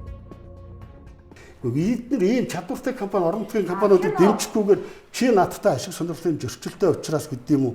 Өмнө байсан учраас байсан. Баянхонгор аймгийн Эрдэнэ цогц сумын нутагт хэвийн ажиллаж байсан чулуун өргөө компани үйл ажиллагааг таслан зогсоож уг сумын дулааны шугам сүлжээг хувьчилжээ. Хувьчлыг 2 удаа зохион байгуулж, мөн л 2 удаа марлагуун компани хувьчлалд ганцаараа оролцож ялалт байгуулсан байна. Энэ маргаан 3 шатны шүүхээр шүүлгэж, нэхэмжлэгч чулуун өргөө компани зарим нэхэмжлийн шаардлагыг хангаж анхан шатны шүүх рүү буцаажээ. Эрдэнэ цогц сумын дулааны шугам сүлжээг хэрхэн хувьчилсан талаар чулуун өргөө компани уурын зүгхийг хариуцсан ажиллуулж байсан мөнх батын яриаг одоо хүргэе. Эрдэнэ цогц сумын уурын зүгхний шугам сүлжээний хувьчлал ганц марлагуун компани оролцоо шалгарсан юм байлаа, ганц компани. Анхан шатнд хүчингүү гэж гаргасан дав заалах нь анхан шатныхын хөөрлөлтөөс баг. Энэ шийдвэр маань 3 шатны шүүхэд хүрчээд тэгээд дахиад анхан шатнаас явсан баг. Одоо дав заалтах дээр явж байгаа. Тэгээд өөр хангаад тусан анхан шатны шүүх дээрээс энэ гэрээ хүчингүү гэж тоосон. Үнэхээр 3-4 жил явсан юм. Би гэрээгээ хэрэгжүүлж явсан. Одоо нэг зогссон байгаа орон дээр зогссон байгаа. Гэрээгээ хийгээд би үргэлжлүүлээд явж ирсэн. Яг одоо энэ чинь яг хөр зэрэг тэгэнгүүт сумын хурал гэдэг чинь бол тусгай жижигтэй шүү дээ. Сумын хурал асуудлыг хэлэлцээд энэ одоо төрийн одоо орон нутгийн өмчийг ингэж үн төлбөргүй нэг хүнд одоо эзэмшүүлж болохгүй. Шугамаас дээ тийм ээ. Шугамаа зөвхөн шугамаа мөрөн зөвхөн яриаг. Эзэмшүүлж болохгүй. Энийг бол одоо аймгийн хуралд асуудал тавьж өмчийн эзэнд нь асуудал тавьж шийдвэрлүүлнэ гэд сумын хурлаас бичиг дээшээ аймгийн хуралд явсан юм. 18 он сумын хурлаас явсан бичиг энэ байна. Одоо аймгийн хуралд явсан бичиг энэ байна. Засаг дарга мэдэхгүй шүү дээ надад өмчиж эзэн. Тэгээд наадхын дагуу одоо яах вэ гэхээр зэрэг чинь сумын аймгийн хурал одоо хуралдаад шийдвэрээ гаргасан юм билээ. За. Тийм хурлын тогтоол гаргасан юм байлээ. Хувьчлаа гэж тогтоол гараад хувьчлах хөрөнгийн жагсаалтанд оруулаад тэгээ баталсан юм байлээ. Аймгийн хурал баталсан. За. Тэгээд тэрний дагуу өмчийн алав гэж аймаг дээр ажиллаж байгаа. Өмчийн алав бүх юм гүйцэтгсэн. Сум энэ зүйл мэдл байхгүй шүү дээ. Яг нэг үйл. 4 жил би эдний тулуул гэрээний одоо энэ хийсэн гэрээнийхэн дагуу үн төлбөргүй энэ шугам сүлжээг ашиглуулж исэн байхгүй. Тийм, ашиглуулж исэн байхгүй. Зэрэг. Дулааны шугам сүлжээг Эрдэнэ цогц сумын иргэдийн төлөөлөгчдийн хурлын хүсэлтийн дагуу аймгийн иргэдийн төлөөлөгчдийн хурлын шийдвэрээр хувьчлаг жагсаалтад оруулснаар марлагуун компанид хувьчилсан түүх юм. Марлагуун компани бол мөн өхөд аймгийн иргэдийн төлөөлөгчдийн хурлын төлөөлөгч, тэргүүлэгч, Чандман Баянхонгор орон нутгийн өмчит компани гүйцэтгэх захирал, Эрдэнэ Энх батын дүү дэлгэр цогтын хариуцдаг компани. Эндээс нэг зүйл харагдана. Хаш гоёо компани захирлаа Цэрэнд оржин Эрдэнэ, дүүний хүү Эрдэнэ Энх батын хамаарал бүхий компаниуд ямар нэгэн тендер хувьчлалд оролцоход өрсөлдөгч компани байхгүй. Зөвхөн тэдний компанид ганцаараа орж авдаг сонин жишг давтагдана. Ийм сонин жишээ аймгийн засаг даргын хамгийн газрын санхүү төрийн хилцээний дарга байгальмагийн компанид ч мөн адил үйлчилсэн нь бий. Өрсөлдөгч байхгүйгээр. Сүүлд нь судлаад үзснээр 2 удаа сонгож ялгаралт болсон юм байлээ. Анхных нь удаа энэ марлагын компани бас материалаа өгчөөд тэгээд өрсөлдөгч оролцохгүй болохоор буцаага татаад авсан юм байлээ. 2 дахь удаага болоход нь бас мөн адил ганцаараа оролцоод тэг авсан юм байлээ. Эрдэнэ цогцмын дулааны шугамыг хувьчилж авсан марлагын компани гүйцэтгэх захирал Эрдэнийн дэлгэр цогтвол Жандамна Баянхонгор компани гүйцэтгэх захирал аймгийн иргэдийн төлөөлөгчдийн хурлын төлөөлөгч Инхбатын төрсөн дүү. Марлагын компани нь зөвхөн Эрдэнэ цогцмонд уурын зуух эзэмшээ зогсохгүй, Баянхонгор суманд 2, Эрдэнэ цогцмонд 1 уурын зуухтай. Иргэдийн төлөөлөгчдийн хурлын төлөөлөгч Инхбатын төрсөн эцэг Цэрэндоржин Эрдэнэгийн мэдэлд Баянхонгор хэмээх нэгэн компани бас бий. Баянхонгор компани нь Баянговь, Баян өндөр, Баян цагаан, Жаргаланд сумдад тус бүр нэг уурын зуухтай. Баянхонгор эко дулаан компани аймгийн төв, Галууд, Жаргаланд, Баянхонгор сумдад тус бүр нэг уурын зуухтай. Эзэмшигч нь очрын хүрл хуйг гэж хүн бий. Хүрл хуйг нь аймгийн иргэдийн төлөөлөгчдийн хурлын төлөөлөгч Инхбатын хатан мах. Энэ бүхнийг тоожих учир нь Баянхонгор аймгийн иргэдийн төлөөлөгчдийн хурлын төлөөлөгч Эрдэнийн Инхбат гэдэг хүний төрсөн эцэг ах トゥ хатан махын нэр дээрх Марлагын, Баянхонгор, Баянхонгор эко дулаан гэх компаниудын нэр дээр нийтдээ Баянхонгор аймагт 10 уурын зух ажилдаг. Зөвхөн Инхбат төлөөлөгчийн гэр бүлийн гишүүдийн эзэмшдэг 3 компани мэдээлэлд Баянхонгор аймгийн хамаг уурын зух хийгээд үн өртөг өндөртэй тендерүүд очроо. Харин эцэг Цэрэндоржин Эрдэнэ нь би Баянхон би яагаад авч болдоггүй юм бэ хэмээн загинсаар л. Тий, би хурдан хийхгүй тэр гэж бас нэг компани байна. байгаа. Байна. Марлагын гэж байгаа. Байна. Байж болохгүй юу? Өөр ямар гэдэг компани байгаа? Өөр ямар гэдэг? Хашгоё байна. Нөгөө барилгын компани гашгоё. Өөрөөр зөвхөн компани Марлагын юу хоёр? Хоёулаа тусгай шүү дээ. Хоёулаа хувийн хөрөнгөөр байгуулагдсан. Тэгээд өндөр үнэтэй тендерүүдийг, за урын зуухуудыг авдсан байна. Авдаг яг энэ хөрөнгөтэй аавна. Та тийм баян хүн юм уу? Та тийм баян хүн юм уу? Гэхдээ одоо баян сэжилгээ бах амьдралаа зөв зохицуулаад явдаг. Энэ хүний эзэмшилд буй хашгоё компани Жандамна Баянхонгор компани байрыг барихдаа тендерийн материал нээгдээгүй байхад гэрээ байгуулсан байсныг Баянхонгор аймаг дахь төрийн аудитын газрын тайланд дурджээ. Хашгоё компаниг тендерт ялахыг хэн мэдэж байсан хэрэгвэ? Энэ үйлдэл тендерийн сонгон шалруулалтын тухай хууль зөрчөөгүй гэж юу? Инхбат гэж хүн байдаг шүү дээ. Эрдэнэ төлөөлөгч. Баянхонгор Чандман компани гүйцэтгэх захирал. Энэ хоёр хүү байна. Тэр байрыг барихад танах барьсан баха. Барьсан. Бетон зурмгийг өгсөн. Ямар ч тендергүйгээр. Бичлэгээ сайхан аваад ирсэн тий. Ямар ч тендергүйгээр тэр ямар ч тэр тендертэй шүү дээ. Тендергүй. Тэрний учрыг би хэлээд юм үү? Ямар ч мөнгө байхгүй мэд үү? Урд 4 жилд тэр чинь актанд ороод данхраад татсан байсан мэд үү? Хашгоё компани эзэмшигч өөрийгөө энэ аймгийн хамгийн хөрөнгөтэй хүн юм чинь тендерүүдийг хувьчлыг авах ёстой хэмээн зээжэд илдэх Цэрэндоржин Эрдэнэ хэмээх энэ хүн эд хөрөнгөндөө эрдэж аймгийн иргэдийн төлөөлөгчдийн хурлын төлөөлөгч тэргүүлэгч Жандамна Баянхонгор орон нутгийн өмчит улсын үйлдвэрийн газрын гүйцэтгэх захирлаар ажилладаг хүүгийнхээ эрх мэдлээр аархаж баярхаж байгаа нэ. Орчин цагт би баян хүн учраас бүх тендерийг авна мэдүү. Би Эрдэнэ цогцмонд төрсэн учраас би тэнд ганц тендер авч болохгүй юу хэмээн эзэрхийлэх ийм хүн зөвхөн Баянхонгор аймгаар л дуусаасай. Хэрв 21 аймагт 21 ийм Эрдэнэ байхад л энэ улс дампуурах байлээ. Цэрэндоржин Эрдэнэгийн хүү Эрдэнэгийн Инхбат, Инх далай, дэлгэр цогт нарын эзэмшлийн компаниуд хууль зөрчдөг. Тендерийн материал задрахаас өмнө тендерийг авахар болоод аймгийн засаг даргатай гэрээ байгуулчихдаг. 20 газрыг 8 сая төгрөгөөр авчихдаг. Тендерийг авчгаад үнийн дүнг нь хэтрүүлдэг. Хэвэн ажиллаж байсан уурын зугны үйл ажиллагааг зогсоож өөрсдийн компани эрх мэдэлд авдаг. Шинээр барилга авсан компаниудад техникийн нөхцөл авах гэхээр авилга нэгтгэх зэрэг олон зүйл бус үйлдлийн талаар Цензургүй баг Баянхонгор аймагт ажиллах хугацаанд мэдэж авсан. Мэдсэн болгоно Баянхонгор аймгийн төрийн аудит болон авилгатай тэмцэх газрын тайлангаар баталгаажуулсан билээ. Тухайлбал 2017 оны газар зохион байгуулалтын төлөвлөгөөнд тусгасан аймгийн иргэдийн төлөөлөгчдийн хурлын тэргүүлэгчдийн 112 дугаар тогтоолын дагуу аймгийн засаг даргын 2018 оны А-дор тэг 3 тоод захирамжаар 20,964 м2 газрыг 8 сая төгрөгөөр нэмж эзэмшүүлсэн нь холбогдох хуулиудыг зөрчижээ. Гэвч аймгийн засаг дарга, иргэдийн төлөөлөгчдийн хурлын дарга хоёр уг компанийг өмөрхөн сонио. За энэ хашгоё гэдэг компани байна. 20 га газрыг 8 сая төгрөгөөр өгсөн. Баримт нь одоо бидэнд байна. Энэ ямар учиртай? Танай аймагт газар тийм ядах юм байт юм. Одоо энэ хашгоё гэж компани бас энэ тухайн газраа бас өргөтгий. Тэгтээ бол өргөтгөж оруулж ирэхдээ бол энэ дуудлага худалдаагаар орох хэвээр юм газар шүү дээ тийм ээ. Тэгээд газар зохион байгуулалтын төлөвлөгөөнд бол энэ орсон байгаа.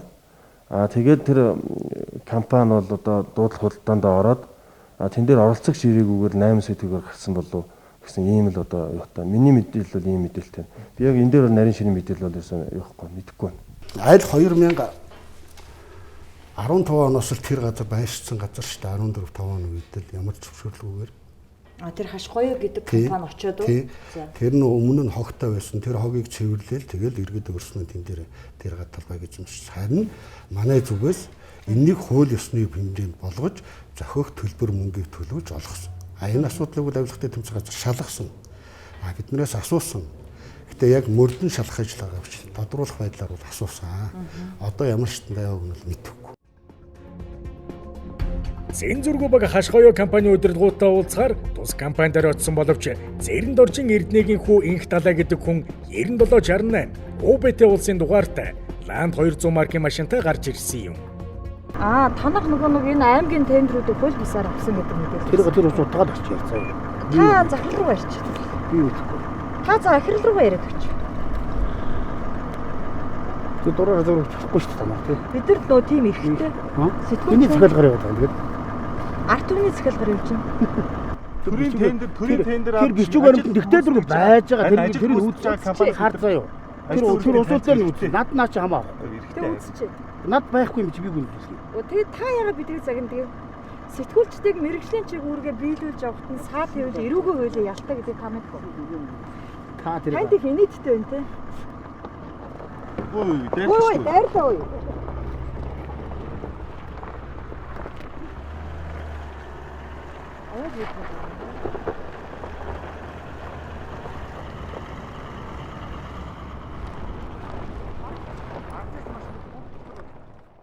Баянхонгор аймагт ажиллаж байгаа. За энд бол бид хашгоё компани байран дээр ирсэн. За хашгоё компаниас сурвалжлага авахар, зөвшөөрөл авахар ирсэн боловч манай зураглаач руу нэгэн үл таних хүн хил амаар доромжилж зураг авахуулахгүй байсан. Манайх нэг оруулахгүй гэж хаалга хаа гэдэг үүргийг бол саяны джип машинтай хөөгсөн. За ажилчид нь бол даргыгаа танихгүй гэж мэдгдсэн. Дээрээс нэг ажилчид нь бол нохогоо тавьчих гэсэн. За нэг иймэрхүү сонин компани байна. Бид нар уг нь хашгоё компаниас аль биесны тайлбар авах гэсэн. Хашгоё компани бол Цэрэнд оржин Эрдэнэ гэдэг хүний нэр дээр байдаг. За Цэрэнд оржин Эрдэнэгийн хүү Инх бат бол аймгийн иргэдийн хурлын төлөөлөгч. За мөн төрийн орон нутгийн өмчөд одоо Чанбан Баянхонгор компани захирал одоогийн байдлаар авилгатай тэмцэх газар шалгагдчихж байгаа. Аав хоёр хоёулаа авилгатай тэмцэх газар шалгагдчихж байгаа. Энэ компани бол хамаарал үхий этгээдүүдийн нэр дээр нийтдээ 10 уурын зух ажиллаулдаг ийм л компани. Баянхонгорын Бадамжуна гэдэг чи энэ. Хоёрын төвийг танай компани өрсөн юм. Барилсан. Тийм. Хугацаа энэ жил ашиглаж 2020 онд ашигланд орох ёстой байсан. Сая урьдчилаад өгсөн. Буруу нь юу байгаа? Би эргэн хүн ямар ч эргэн хүн би Эрдэнэ зөвхөн нэг уурын зух авч болно. Уурын зухны тусгай жишвэрлэлтэй компанитай хүн би. Таны хүч нь Эрдэнэ зөвхөн цумаас аймагт сонгогдсон иргэдийн төлөөлөгчийн хурлын төлөөлөгч. Тэр гарч болно. Тэр над таамаагүй. Таны хүч би Эрдэнэ зөвхөн унгуу хүн. Би яагаад тэгд Эрдэнэ зөвхөн юм авч болдгоо. Би яагаад төвөнд оролцож болдгоо. Би эргэн хүн юм аа. Би хойдоод эргэн асуух юм уу? Би 20 гэдэл юм уу? Та Эрдэнэ зөвхөн уугуул гэхээр Эрдэнэ зөвхөн тендерийг авч явах хэрэгтэй юм уу? Эрдэнэ зөвхөн би яагаад ганц тендер авч болдгоо. Манай сэтгүүлчийг машинаараа дайрах шахсан. Бидний өдөөс нохоогоо тавь гэсэн зэрэг үйлдэлүүд нь манай камерт хадгалагдан үлдсэн. Харин нэгэн иргэний авилгатай тэмцэх газарт гаргасан өргөдлөөс бид дараах мэдээллийг хүргэж байна. Баянхонгор аймгийн Чанбан Баянхонгор орон нутгийн өмчөд улсын үйлдвэрийн газрын гүйцэтгэх захирал Инх бат нь шинээр барилга барьсан компаниуд тус газраа техникийн нөхцөл буюу цэвэр бохир усны зөвшөөрөл хүсгэд 15-аас 20 сая төгрөг авахар дарамтлсан. Мөн Инх батын эцэг Эрдэнэ нь бусдад дарамт үзүүлж мөнгө нэгсэн гэх хэрэгээр авилгатай тэмцэх газар шалгагдаж байгаа юм байна. Бүгд ерөөс одоо бетон дөрвөлдөртэй тэмцэх газар шалгуулж байгаа шүү дээ. Шалгуулж болно. Хүн алдаагүй явж болохгүй. Чи шалгуулж магадгүй, би шалгуулж магадгүй, авилгатай дэвтэр шалгуулж байгаа. Тэр чи ардсан сайн бэлэг гэдэг одоо тэр хүн чи хийж байгаа. Дамжуулаад аваагүй тэр хүүхд оролцохгүй.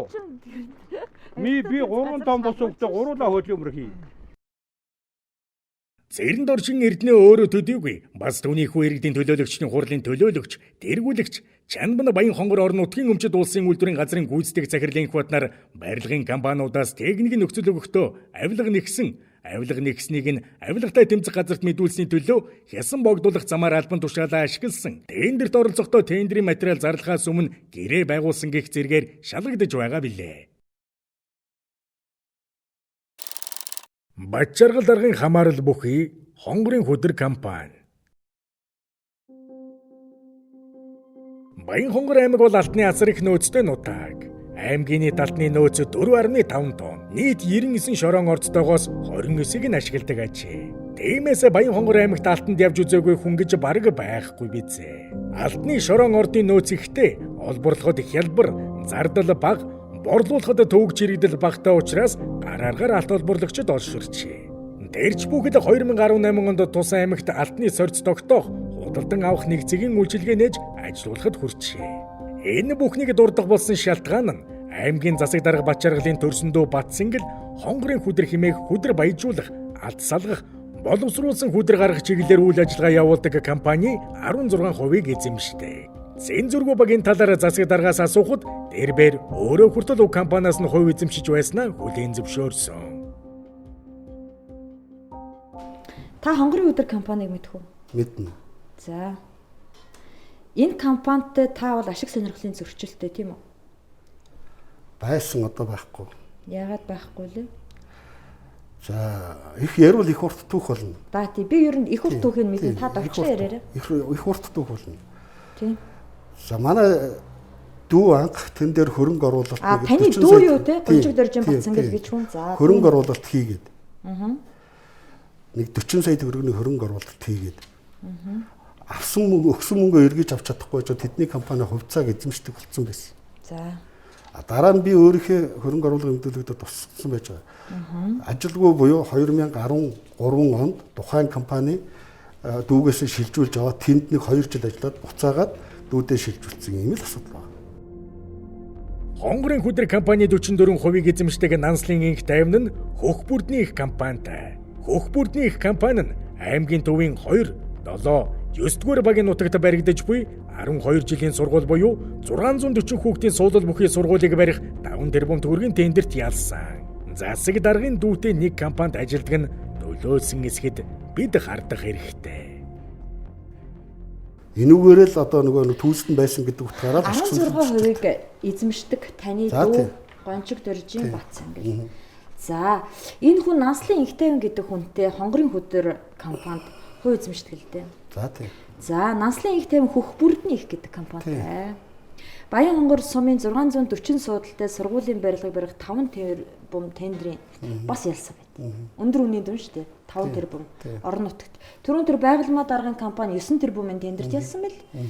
Ингээл одоо нэг бол иргэдийн төлөөлөгчийн компани тендерт ялдаг. Нэг бол одоо санхүү төрийн элчийн даргын компани ялдаг. Нэг бол таны дүүтэй хувьцаа эзэмшдэг. Та өөрөө тууцд нь байсан компани тендерт ялдаг. Би тэр 2 жилийн хугацаанд байж байгаад гарцсан. Тэр 2 жилийн хугацаанд би тухайн компанитай ямар нэгэн гэрээ байгуулах ёсгүй хуулиараа.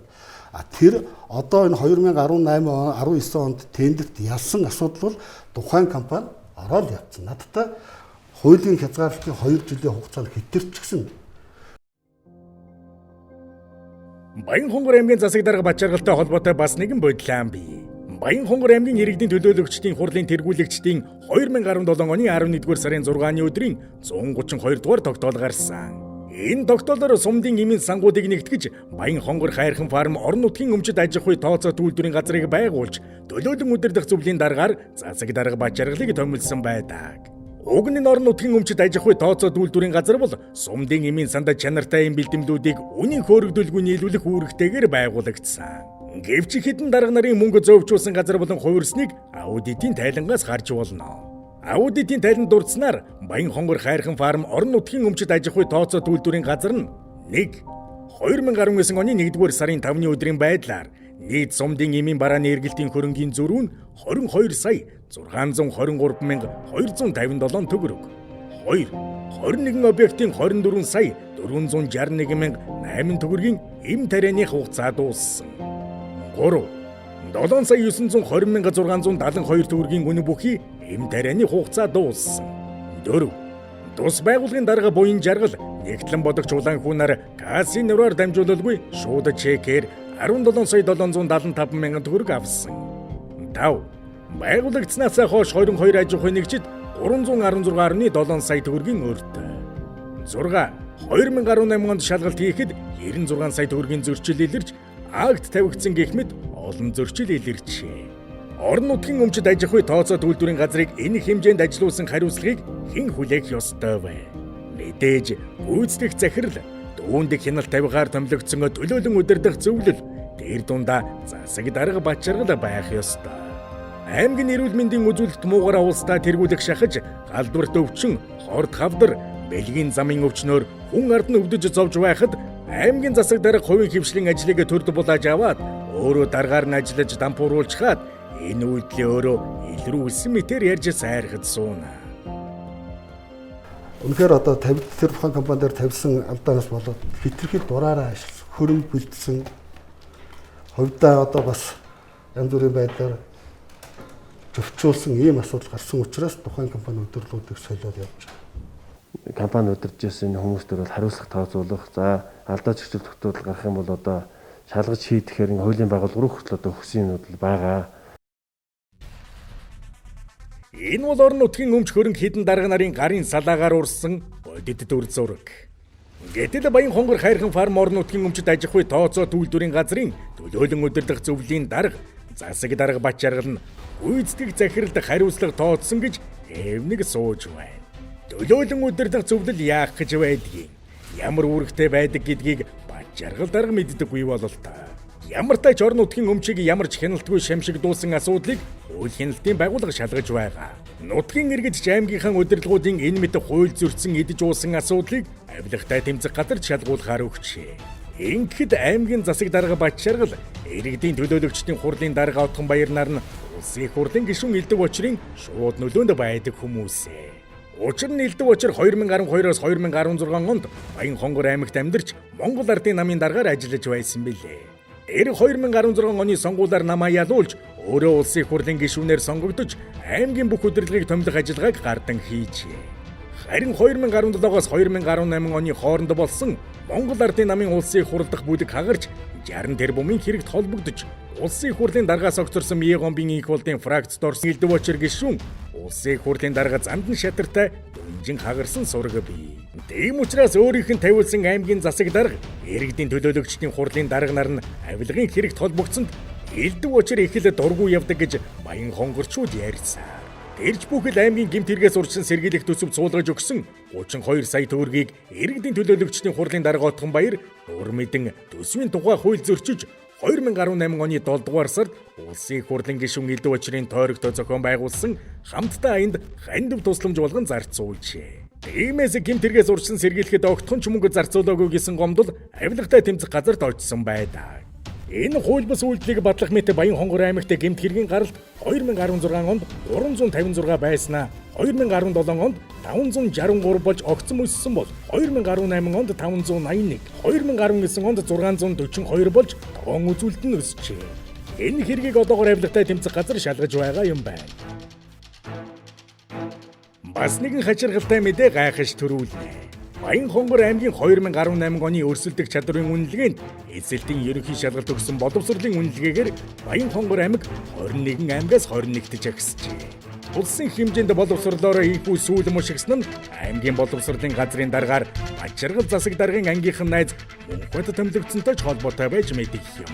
Боловсролынхон хэм хэмжээгээр аймгаараа улсад шившиг болцоход байхад Баянхонгор аймгийн хэдэн дарга нар нь авилгатай тэмцэх газрын үүдийг илээж байна. Баянхонгор аймаг дахь ашиг сонирхол авлигын сүлжээ. Энэ данхаарал татамж ихтэй үйлдэл бий. 2019 онд 5 тэрбум төгрөг зарлагдсан ч баригдаж дуусаагүй байгаа 5 дугаар 12 жилийн барилгыг дуусаагүй байж аймгийн төвийн шин суурьшлийн бүсэд 6 дугаар 12 жилийн сургуулийг барьж эхлүүлсэн нь хачирхалтай. 5 дугаар 12 жилээ бариагүй байж 6 дугаар 12 жилээ эхлүүлчих гэсэн юм чинь сарын дараа эргээд очивол 7 дугаар 12 жилээ эхлүүлсэн ч байж мэдэх юм. Баянхонгор аймагт огт суурьшлийн бүс биш газарт сургууль цэцэрлэг барьдаг нэгэн хачин үзэгдэл бий. Тухайлбал Эрдэнэ цогц сумын Сэнжидийн 1-р багийн нутагт сургууль цэцэрлэгийн цогцлборын байрыг 2019 оны 7 дугаар сард Хүрэн жинсний овоо компани барьж ашиглалтанд оруулжээ. Гэвч тэнд өвлийн цагт бараг хүн байдаггүй бөгөөд цэцэрлэгт нь 3 хүүхэд явдаг гинэ. Гэтэл жинс цуманд мөн л 240 хүүхдийн судалтай сургуулийг их бүрдэн компани 150 хүүхдийн дотор байртай сургуулийг жамын паятан барьж байгаа. Гэвч уг байранд 40 гаруй хүүхэд суудаг. Баян овоо суманд ч мөн адил. Баянхонгор аймгийн хөрөнгө оруулалт төсөл арга хэмжээ барилга байгууламжийг барих төсвийг улсын нэгдсэн төсвөөс 2016-аас 2020 он хүртэлх нэгдсэн дүнг шүүж үзлээ. Тухайлбал 2017 оны улсын нэгдсэн төсөвт 16 тэрбум 118 сая, 2018 оны улсын нэгдсэн төсөвт 36 тэрбум 703 сая, 2019 оны улсын нэгдсэн төсөвт 79 тэрбум 328 сая, 2020 оны улсын нэгдсэн төсөвт 103 тэрбум 185 сая төгрөгийг тус төсвөлжээ. 2017 онд 16 тэрбум 118 сая байсан хөрөнгө оруулалт 2020 онд 103 тэрбум төгрөгт хүртлээр өсжээ.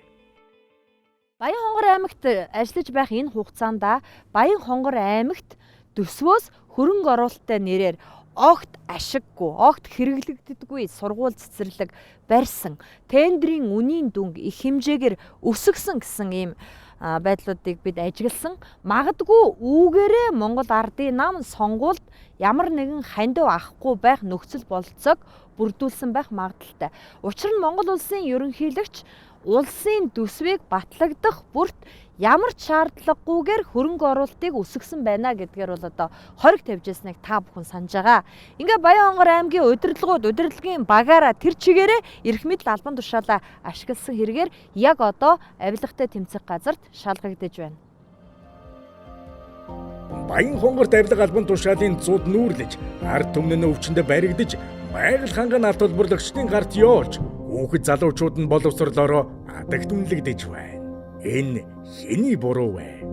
Энэ хэний лай вэ? 4 жилийн дотор амин үзүүлэлтээрээ улсад хоцрогдож, авилгаараа улсад тэргүүлж буй Баянхонгорын дарга нар баяжиж, шунлан ханах болоогүй юу? Албан тушаал авилгын зуудад нэрвэгдсэн хонгор нутаг минь хөөрхий.